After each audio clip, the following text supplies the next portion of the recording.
नमस्कार. आज बनवणार आहे इडली. त्यासाठी इथे 3 वाट्या तांदूळ घेतलाय. तांदूळ साधा आहे. तुम्ही प्रमाणासाठी काहीही घ्या, वाटी, ग्लास, फुलपात्र.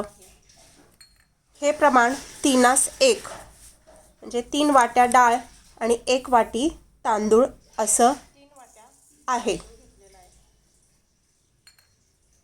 तांदूळ स्वच्छ निवडून घेतलेला आहे. त्याच वाटीनं 1 वाटी उडीद डाळ घेतलेली आहे. डाळ आणि तांदूळ स्वच्छ धुवून घेऊयात. डाळ 2 पाण्यानंच धुतलेली, तांदूळ 3 पाण्यानं धुतलेला आहे. त्यामध्ये घालू अर्धा चमचा डाळीत मेथ्या. धुतलेल्या डाळ आणि तांदूळमध्ये पाणी घालून घेऊयात. झाकण लावून 4 तास भिजण्यासाठी ठेवून देऊ. झाकण लावून 4 ते 5 तास भिजण्यासाठी ठेवून देऊया. तांदूळ ज्या वाटीनं मोजलाय त्याच वाटीनं 1 वाटी पोहे घेतलेले आहेत. पोहे स्वच्छ धुवून घेऊ. त्यामध्ये पाणी ठेवलेलं नाहीये. भिजवलेला तांदूळ बारीक करण्यासाठी मिक्सरमध्ये काढून घेऊ.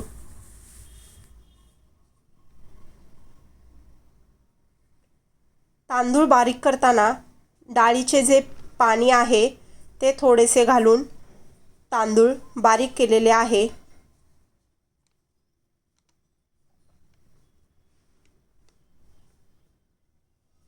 हे प्रमाण अगदी परफेक्ट आहे. त्यामुळे इडली चिकट होणार नाही.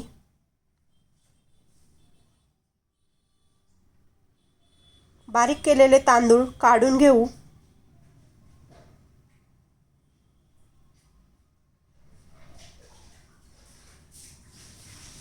भिजवलेली डाळ बारीक करण्यासाठी घेऊ. डाळीचेच पाणी घालून इथे डाळ बारीक केलेली आहे.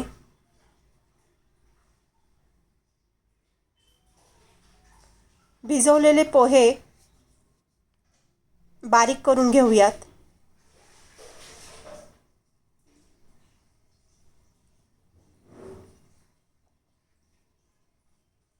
पोहे, डाळ, तांदूळ मिक्स करून घेऊया. 10 मिनिटे एकाच दिशेनं पीठ चांगलं हलवून घेऊ, हाताने किंवा चमच्याने. त्यामुळे पीठ चांगले हलके होईल आणि इडल्या मऊ होतील.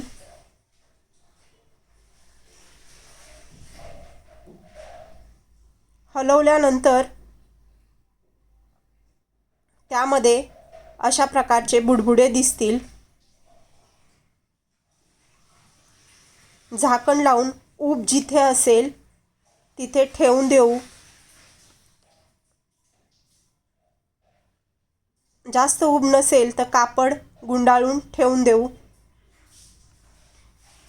पीठ भिजण्यासाठी नेहमी मोठे भांडे घ्या. पीठ फुगले तरी ते खाली सांडणार नाही. तयार पिठाला झाकण लावून ठेवून देऊ. दुसऱ्या दिवशी सकाळी पिठावरील झाकण काढून बघूयात. पीठ छान फुगलं आहे. इडलीसाठी पीठ तयार आहे.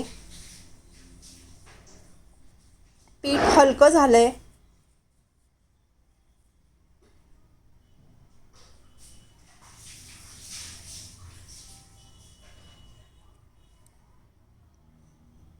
इडलीच्या भांड्याला तेल लावून घेऊ.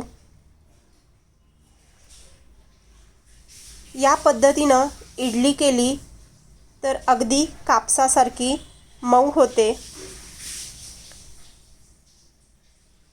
इडलीच्या भांड्यात पाणी टाकू. त्यामध्ये अर्ध लिंबू टाकले, त्यामुळे भांडं काळं पडणार नाही। तयार पिठातील लागेल तेवढे पीठ काढून घेऊ दुसऱ्या भांड्यामध्ये।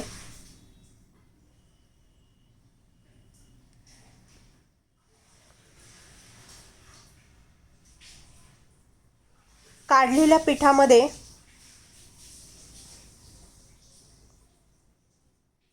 टाकू चवीपुरते मीठ। पीठ काढून घेतले, त्यामध्ये मीठ टाकलेलं आहे। सगळ्या पिठामध्ये मीठ टाकायचं नाहीये। मीठ हलवून घेऊ। इडलीचं पीठ तयार आहे। इडलीच्या साच्यात पीठ टाकून इडली उकडण्यासाठी ठेवू।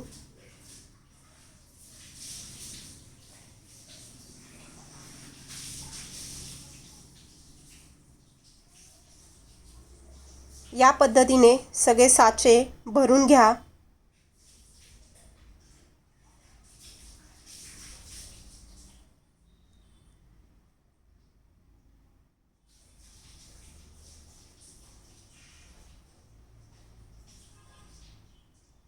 इडलीचा कुकर गॅसवर ठेवलेला आहे।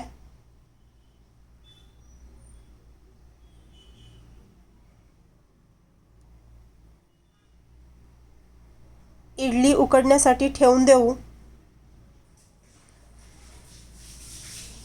10 ते 12 मिनिटे शिजूयात।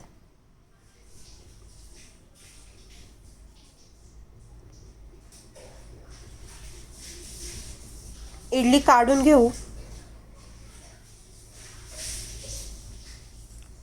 थंड करण्यासाठी ठेवून देऊ। इडली थंड झाल्यानंतर चमच्याने किंवा हाताने काढा। या पद्धतीने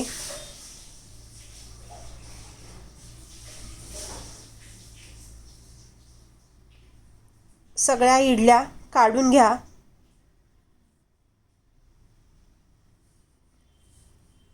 इडली चटणीसोबत किंवा सांबरासोबत खायला घ्या। ही चटण्या कशा केल्यात त्याचा व्हिडिओ टाकलेला आहे, तो तुम्ही नक्की बघा। इडली छान मऊ कापसासारखी झालेली आहे, स्पॉन्जी। तुम्हीही करा। कशी झाली आहे ती मला कमेंटमध्ये नक्की सांगा।